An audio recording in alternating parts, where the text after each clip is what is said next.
And I got to tell you, one day she brought home Hound Dog and Don't Be Cruel. Never will forget that. Well, I just kept playing Hound Dog over and over and over. And my mother was getting ready to go to work, and she worked 3 jobs because there was 11 of us, and I'm number 7. Now, how she did that, I'll never know, Wayne. But she was getting ready to go to work, and she come in there and took that needle off of that record. She said, "You ain't going to listen to that anymore."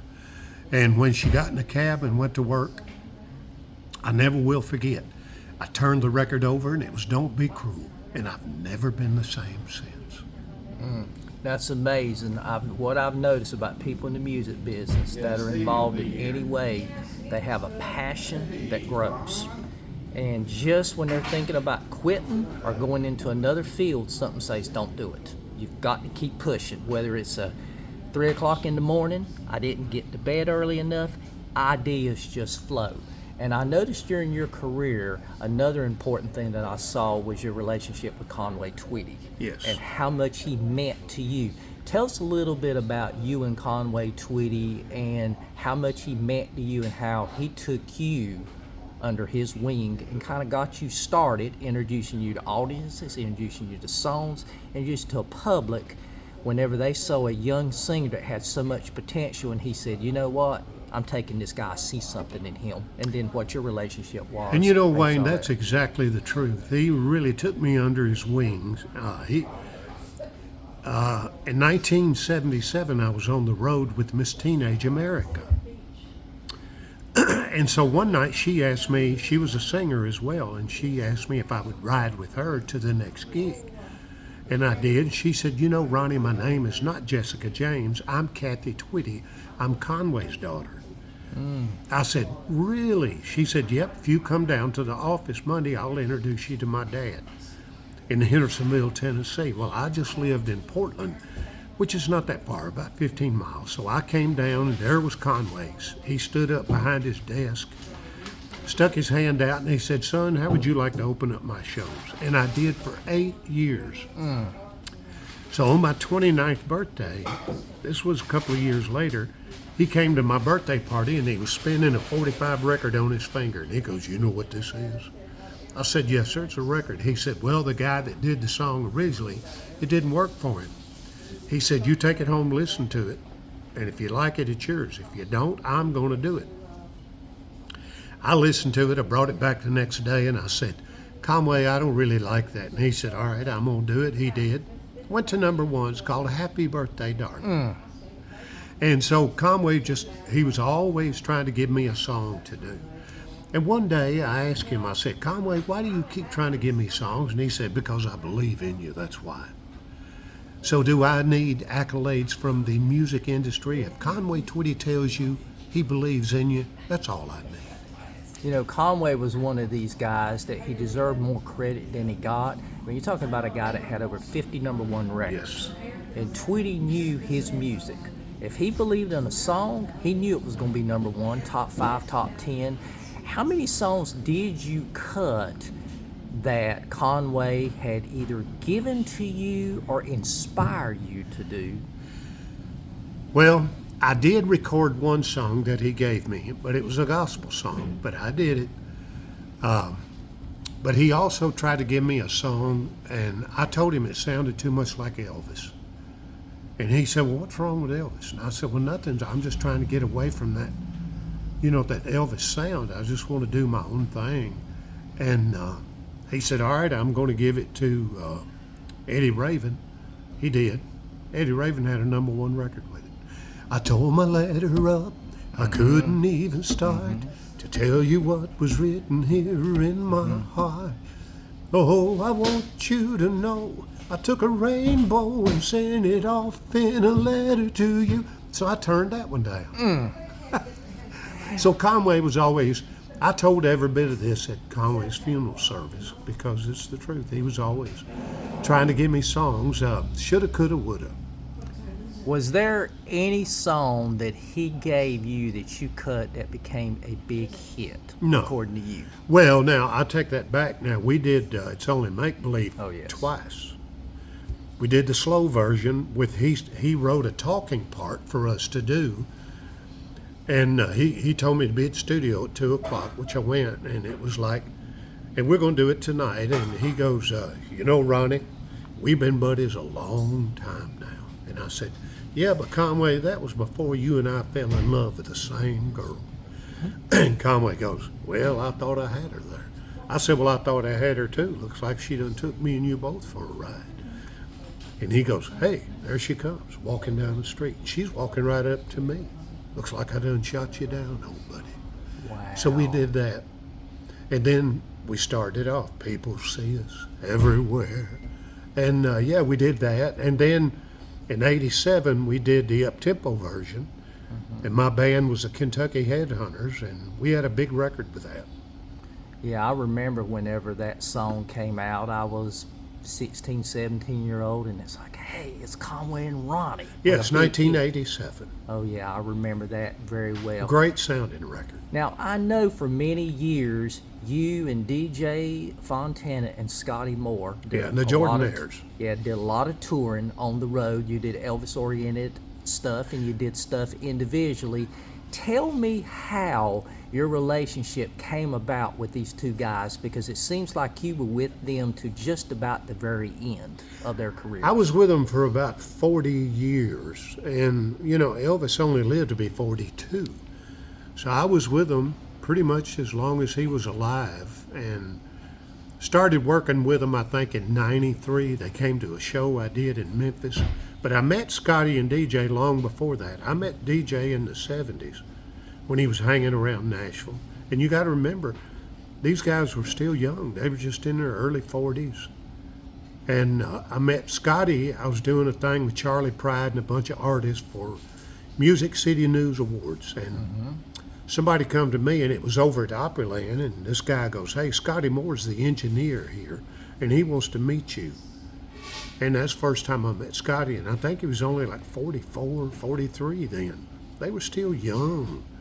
And so I started working with them till, you know, the Jordanaires were on every one of my records pretty much. Older Women, Watching Girls Go By, Bad Reputation. I just always wanted the Jordanaires on there because I loved what they did with Ricky Nelson, Elvis, of course, Patsy Cline, and Miss Millie Kirkham. She worked with us, and she's the one that did all the high parts. And she was with Elvis Presley all through the 70s on a lot of Oh his, yeah, studio in albums. '69 at the International Hilton. She was with him, yeah.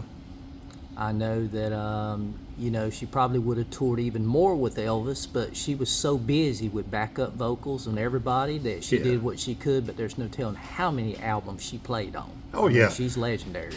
The first thing that she sang on with Elvis was Blue Christmas.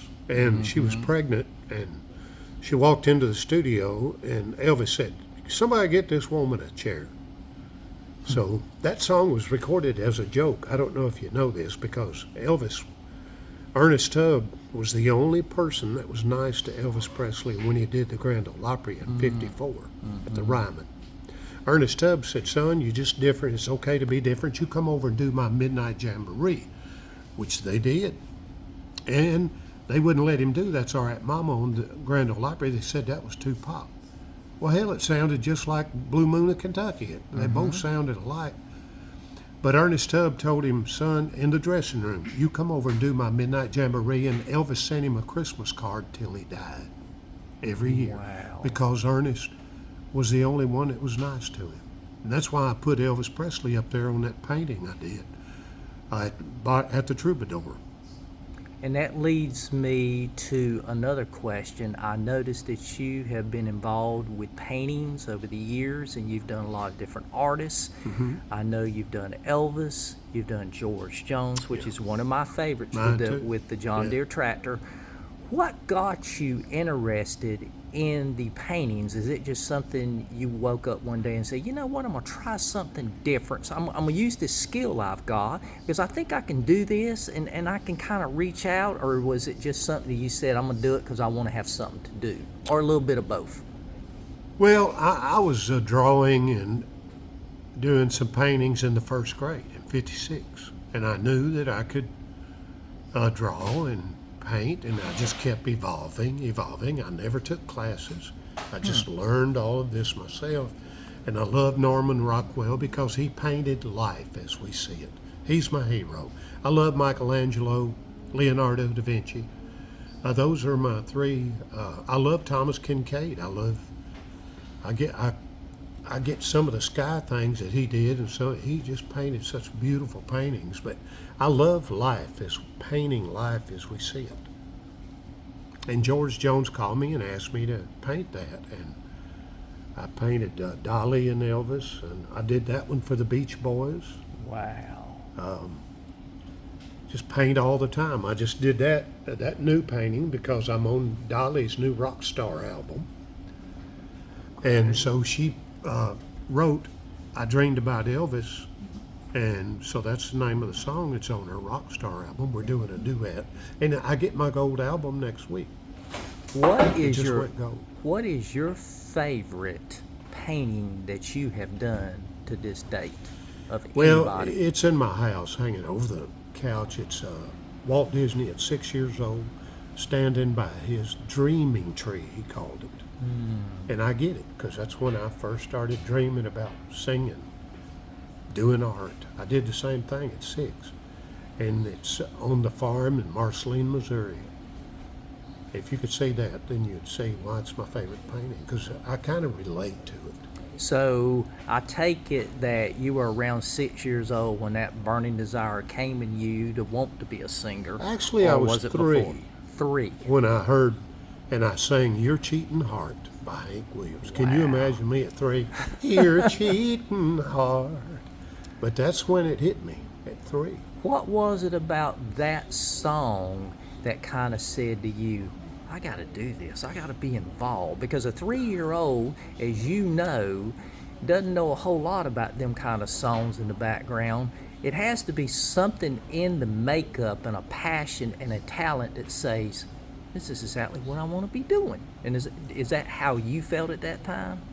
I'll tell you exactly what it was. It was the magic of Hank Williams. People don't understand, but when his voice was put on record, there is so much magic. And there was something about his voice. There was something about Jackie Wilson's voice. Sam Cooke, Fats Domino. They just had Patsy Cline has so much magic in her voice. It is still, to me, just mind-boggling. And the thing that got me about Don't Be Cruel was the magic that was in, people don't understand that was in his vocal cord. But then I get to thinking, all that was just meant to be. But the thing that bothers me in today's world is I don't hear that uniqueness anymore, because I don't hear somebody that's unique. But the reason why is because success breeds imitation. So everybody wants to sound like who's the big hit and who's making all the money. Mm-hmm. I get it, I understand it, and whether you like it or not, you have to acknowledge it. But I just like, for instance, my friend Ernest Tubb. When you heard Ernest Tubb, you knew who the hell it was, didn't you? You did. When you heard Johnny Cash, you knew who it was. And the list goes on and on. Today, I don't hear that. I just don't hear it anymore. I wish somebody would get up and just blow me away. But I've never heard anybody that speaks to my spirit like Patsy Cline, Whitney Houston. I have so many. Sam Cooke. And of course Elvis. He's my total inspiration. And if you don't believe me, ask Elton John, Paul McCartney. And by the way, they're also on Dolly's new rock star album. And I can't believe I'm on an album with those guys. Wow.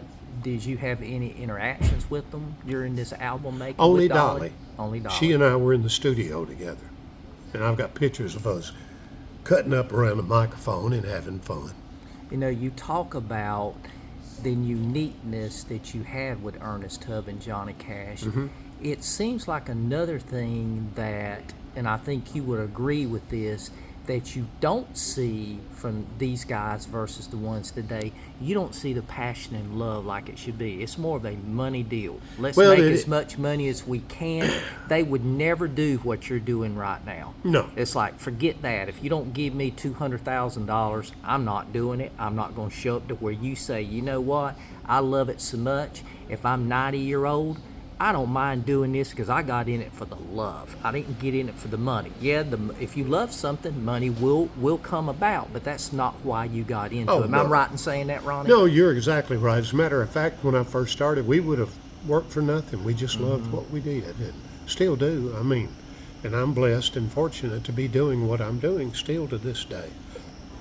Has there been an interesting place, either in the United States or overseas, that you've played that you say, you know what, I need to go ahead and do this city or this place at least every couple of years or every year, one that kind of stands out either through the crowd or through the atmosphere or a little bit of both?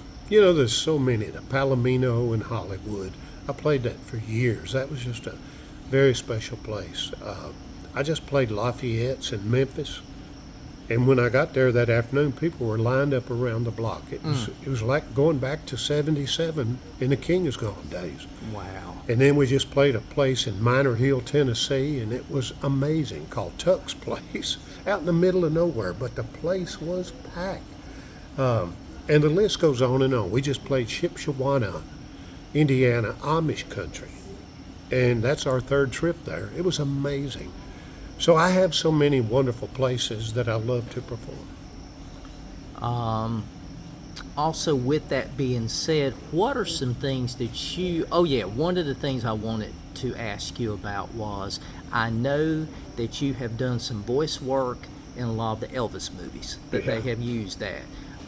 What is some of the works that you have been involved with that, and also what was your favorite that you had regarding these works with your voice in them movies? Well, my friend Dick Clark, when I did American Bandstand, he told me that he was doing a movie starring Kurt Russell, and he was going to portray Elvis. And I knew Kurt Russell through the Disney movies and Disney work, and I told Mr. Clark, I said, he don't look nothing like Elvis. And he said, wait till you see a screen test. The transformation was amazing. And I did 38 songs in that movie, which is still my favorite that I've done. I've done so many of those movies, and the Twilight Zone episode, Breathless with Richard Gere, the Patsy Cline story, Sweet Dreams, Elvis Meets Nixon, Elvis and the Beauty Queen, Elvis and Me with Priscilla Presley. And but my favorite is the first one I did with Kurt Russell. He was amazing.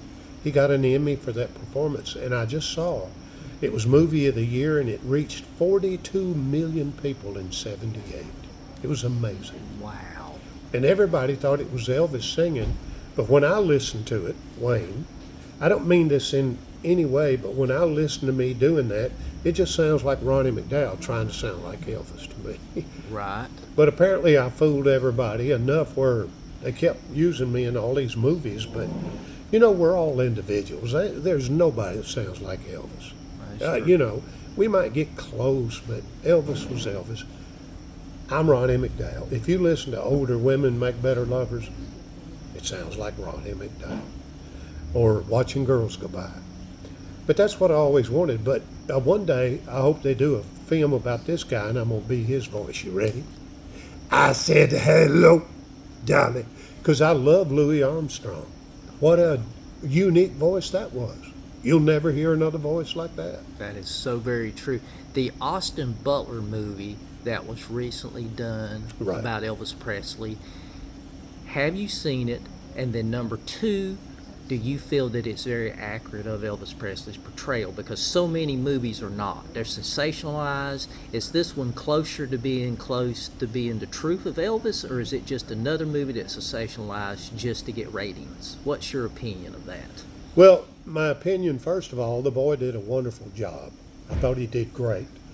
And second of all, I was just glad to see another Elvis movie. Now, historically correct, it wasn't, and a lot of it. But I didn't care. I was just glad to see another Elvis movie. And the way the producer did that movie and the way the boy portrayed Elvis, I thought it was absolutely incredible and wonderful. And they portrayed my friend Priscilla Presley and Jerry Schilling a lot in the movie. And as soon as I got out of that movie, my phone rang, and I was in my car, and it was Jerry Schilling. He goes, hey, Ronnie, have you seen the Elvis Presley movie? I said, Jerry, I just walked out of that movie. He goes, well, what'd you think about it? And I said, I loved it, and I really did.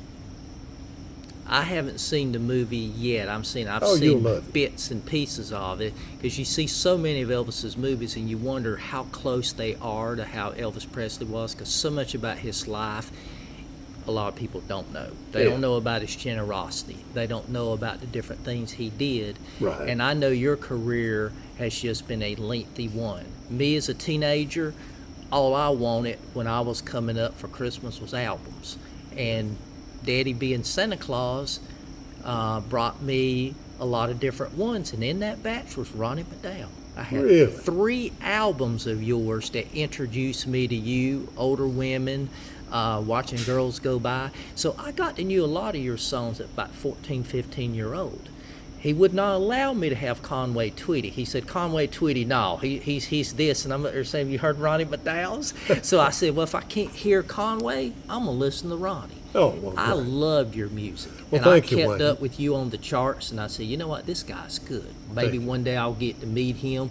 And I've always liked your style, because what you've done is, and what I've seen is, from your shows, you interact very well with the crowd. I do. And you care about the crowd. You care about the audience. You're not one that goes up there and says, okay, it's 8 o'clock. God, I can't wait. It's 9 o'clock. You want to keep rolling. You want to keep going. And I think that's that love you have for the crowd and the love you have for what you do. Well, my philosophy is this. It's not about me. It's about the people that pay to come to see me. It's not all about me. And I love it when people come to see us and have a good time. And I literally go out into the crowd and I interact with them. I get them to sing.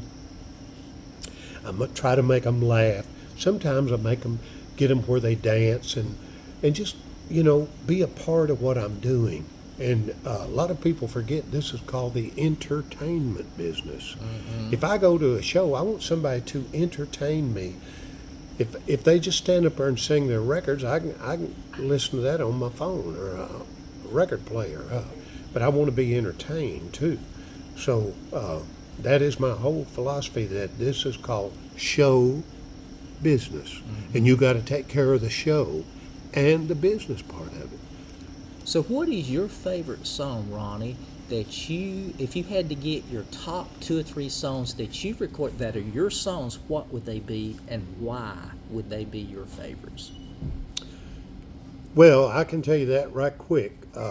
My favorite song that I've written and recorded is a song called If I Could Paint the Way I Feel.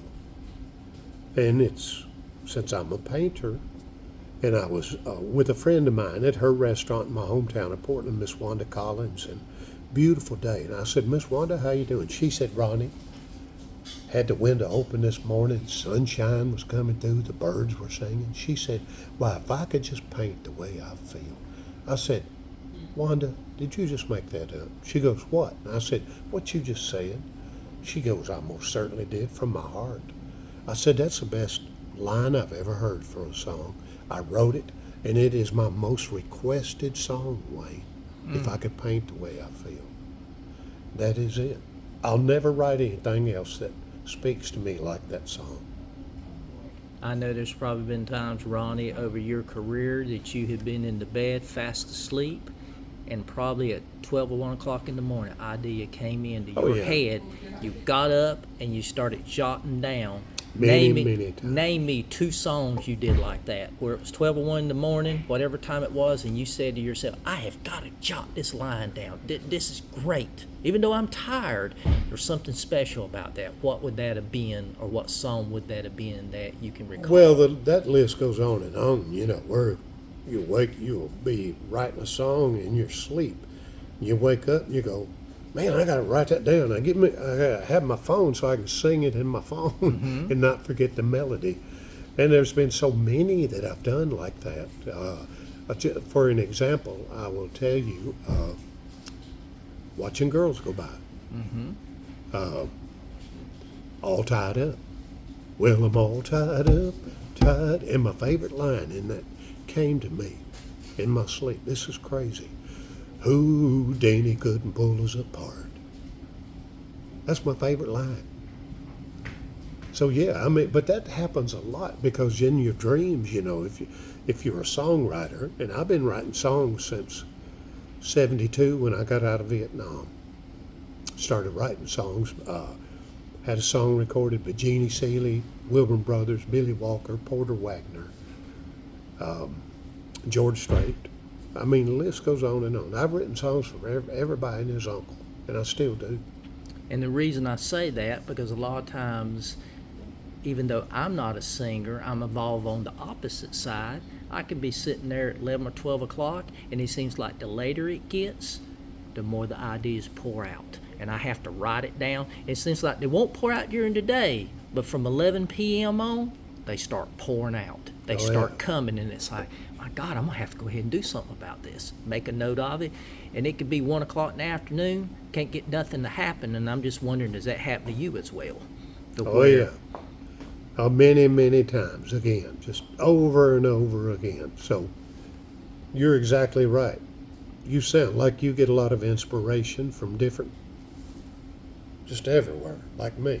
I do. I'm just sitting there, and my wife said, how in the world does this stuff come to you? I said, the only thing I can say is a gift from God, because I can't explain where it comes from. Well, it you just can't. comes. I think a lot of that is a divine thing. Like when I was driving down the road and turned the radio on, and all of a sudden, I was barely 6 years old when I first heard him sing. Here's what's weird about that, Wayne. I felt something that I knew. It was just like something washed over me. Like I didn't have a clue. The next day, when we went in and recorded that song, but the next day I went down to Memphis because I'd never laid eyes on Elvis, and I was bound and determined to see him lying in state if I'd never seen him live.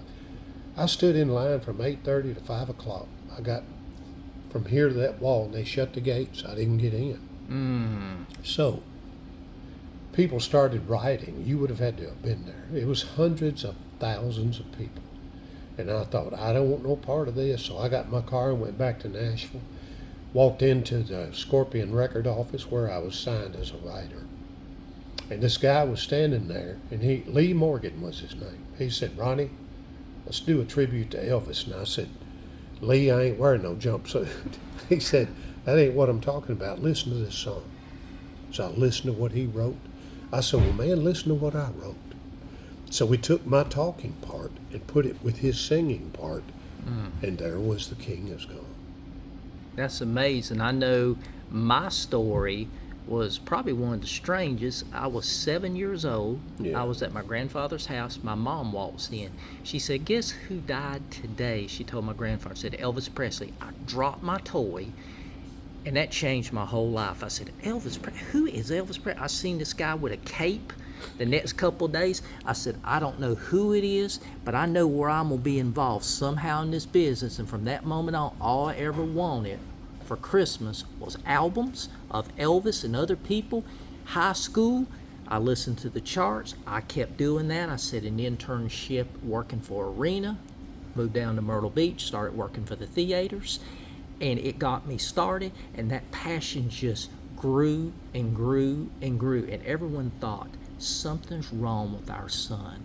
He is obsessed with this. I said, I don't know about y'all, but one day I'm going to be involved, and when I am, either you'll know or you won't know about it. I said, I have that passion, Mom and Dad. Yeah. But no one understood, and I think you have found this also, and tell me if I'm wrong, it can be lonely. If you don't have other people involved that understand your passion, most of the world will not see it as being normal, because they'll say, well, that's just another music person here, a dreamer. But it's real in what you feel and what you bring into it. And I'm going to tell you, you're 70-some-year-old, I'm 55. I could be involved at 105. Put me in something else, I'll retire. And Roger Daltrey said it perfect, Ronnie. He recently said, people in this business don't retire, death retires them. Yeah. I believe that is so true in hearing that. I do too, because if you have a passion like I do for it, and my classmates, they go, when you gonna quit running up and down the road? And I go, what do you want me to do, sit on the porch and play golf? I don't think so. And I'll have people all the time, when you going to retire? Never. Why should I do that? Because if you do, you'll die. 47 years ago, when the king is gone, I got on a fast-moving train, and I swear if I get off of it, I'll die. And I'm not going to get off of it. I'm going to keep doing what I'm doing till I die. And that was going to be one of the questions I was going to lead into, but I already knew the answer to it. When are you retiring? I was going to answer it for you, never. Because if you're like me, you're going to go to the very end in some sort of capacity. But what's funny though, Wayne, if I live to be as old as, just say I live to be 90, tell me this song won't really mean a lot then. You ready? Older women are beautiful. Won't that be funny? It would 90 be. years old singing older women. Boy, it'll mean a lot then. But when you're not here anymore, here's the thing. Yeah. That body of work will carry on. Oh, yeah. And new generations will pick up.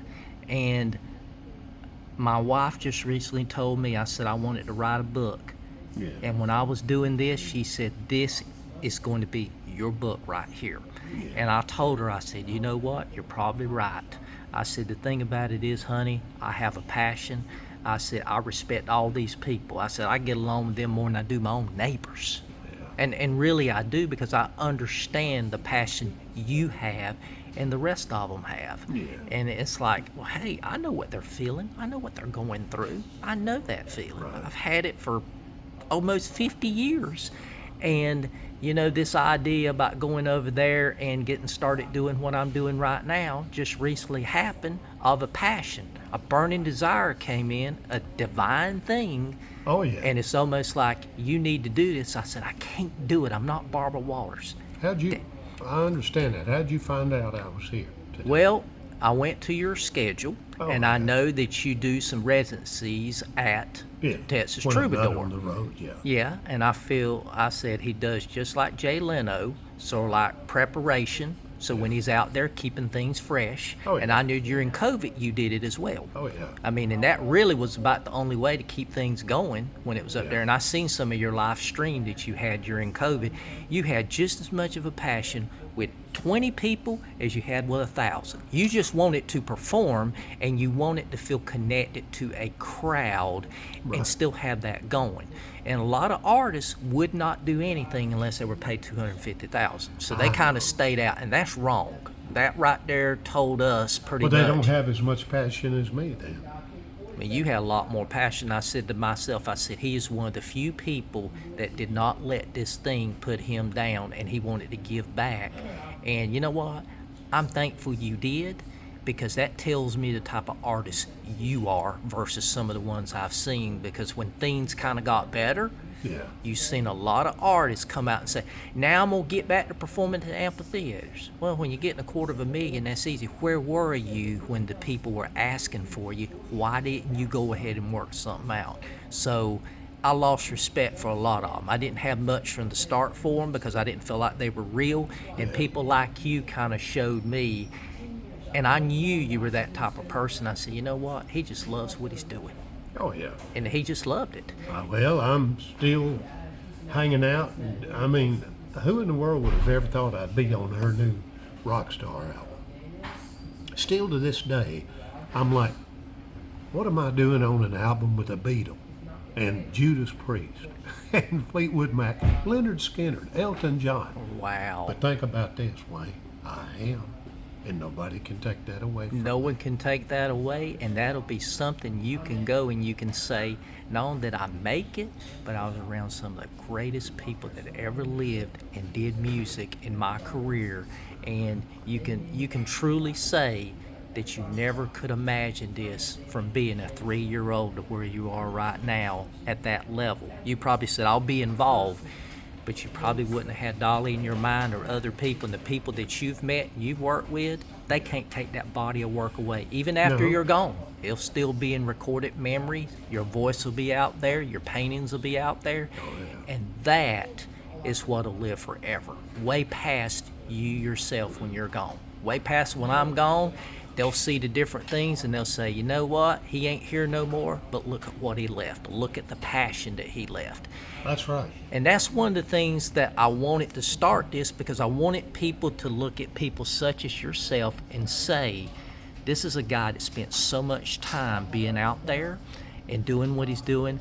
And I wanted them to be introduced to you and you audience that says, you know what?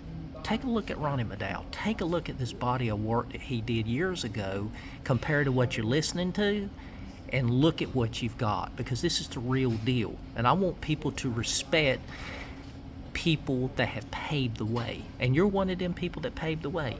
You know, I know you may not think of that at times, but you have paved the way with as long as you've been in this business. And people, I'm sure they look up to you and look up to some of your body of work, especially whenever they know that you were associated to Elvis Presley and Conway Twitty. Yeah. I mean, that brings them in, and, you know, you're just a great performer. Well, thank you. And I really appreciate that. And two more things, and then I'm going to end this right here. Okay. What would you go ahead and say you would like for your legacy to be, Ronnie?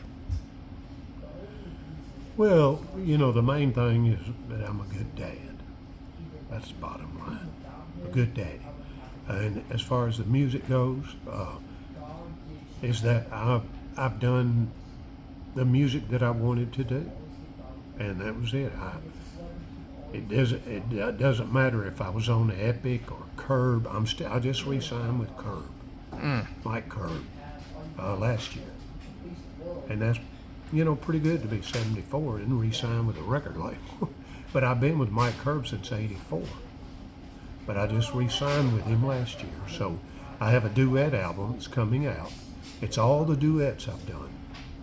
Me and Bill Medley, Wayne Newton, Crystal Gale, Johnny Rodriguez, Mickey Gilley, oh Lord, Billy Joe Royal, Farron Young, Roy Acuff, George Jones, and I've got Jerry Lee. Me and him have 2 songs on my album. Me and Conway, like I told you, have got 2. This is on my new duet album. Me and Jack Scott, Burning Bridges. It's probably going to be, well, it is. It's my favorite album I've ever done because of all these wonderful people. It's amazing. I just caught Johnny Rodriguez when he was in good vocal 2 years ago with a thing I wrote called There's a Thing About Texas.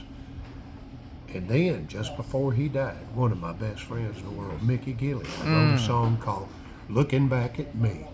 And it was unbelievable. It's just before he died. So he's on there with me. And the list goes on and on. Willie Nelson, Lynn Anderson. A lot of these folks are gone now. So that's probably going to be my favorite thing that I've ever done, all these duets. And here's what's cool about it. I was able, through algorithms, me and Chris McDaniel that works with me, we took Elvis Presley's first song, My Happiness, that he paid $2 for it. So we were able to take his guitar off, build a whole new track around his vocal, which is incredible. And it has turned out so beautiful. So one day my friend Bill Medley come into town. I said, Bill, how would you like to sing a trio, me, you, and Elvis? When Bill Medley put his vocal on there, he and Elvis were big friends. Mike Curb, he just bought Sun Records. Mike Curb did. He's got permission from Elvis Presley Estates. Of course, he owns now Sun Records, where Elvis recorded that. And the cool thing about it is, me and Elvis and Bill Medley, 2 of my heroes. And so this album is going to be my swan song, so to speak. Is there, for future projects, is there one project that you're looking forward to that I would say in the next year or 2 that you're just saying, I have got to get to it, I've got to get it completed, I've got to get it started because it's just one that's dying to do? And if so, what is that project? Well, like I told you, you know, the new duets album is my swan song project. But right now I'm working on, I'm going to do another album of songs that I absolutely love. For example, I don't know if you know who the Five Keys are, but go back and listen to Let There Be You, and listen to Out of Sight, Out of Mind. Well, I just recorded that song, Out of Sight, Out of Mind by the Five Keys. So I'm listening to the $1 Million Quartet. And Elvis, just out of the blue, he goes, "Hey man, have y'all heard that song by the Five Keys, Out of Sight, Out of Mind?" He goes, "Man, y'all need to hear that." And I'm like, I just recorded that. It's 1956. You got to hear this song. So I'm doing that. I'm doing Let There Be You. I'm going to do some songs that really touched me when I was a kid. And also I've got a couple of new things I'm writing. One of them is, I really don't like to tell songs that I'm doing in the future, but I will tell you this one. It's called There's Got to Be More to This than what we hear, see, touch. There's just got to be more to this, you know. Really does. So I'm just writing all kind of songs and ideas that I want to do in the future. I'm never going to quit. And the other one is, don't give up. If I ever see or hear that you're retiring, I'm going to come to you and I'm going to say, "Ronnie, you said you won't retire. You're going to get back out there." Oh, no, I'm never going to do that. I know, but if I ever heard that, I'm going to say, you know what? I'm going to hold them to it. Wayne, two things. Just like Trump says, never Yep. give up. The other one is mine, don't quit. And we appreciate Ronnie today, him interviewing with us. And we would like for all of you to go ahead and pick up his albums, Yep. All Tied Up, Older Women, his new projects, the duets album that's coming out. Go see him in a town near you. Go to RonnieMcDowell.com. Look at his future dates. You'll never regret it. He is one of the best musicians that we have had, and he has a long history. You will not regret it. And we thank you for taking time with us today to talk to us and interview with us. God bless you and everything that you do, and we hope you have another 15 or 20 years left. Come on, give me more than that. Oh, we'll give you 50 I want years. to be like Bob Dick Hope Van Dyke. or Bob Hope. Well, now, Dick Van Dyke, the other that's day, true. I saw him at a Family Fitness. He's 100 years old, and he's in there doing leg lifts. Hooray for Dick Clark. That is true. And also, Dick Clark was such a good friend to me. My God, he was a good friend. I called him up. I'm going to leave you with this. I said, Okay. Mr. Clark, I'm doing a video, and is there any way I can use some of that black and white footage of the kids dancing? And he said, Ronnie, I've never let anybody do that. He said, but I'm going to send you some. And then I called him up and I said, Dick, would you be in my new video? He said, well, Ronnie, I've never been in a video. He said, what do you want me to do? I told him. He said, you come out to California with your camera. I'm going to be in your video. You know who else told me that? Who? Sam Phillips. He goes, I said, Sam, would you be in my new video? And he goes, Ronnie, I ain't never been in a video. What do you want me to do? And I said, I just want you to sit at the bar like you're having a good time. He sat there, Wayne, for 2 solid hours. So his secretary called me after we were through, and she goes, Ronnie Mcdowell, you're the only one that Sam Phillips would sit at a bar for 2 hours. Wow. So have I been blessed or what? You have been extremely blessed.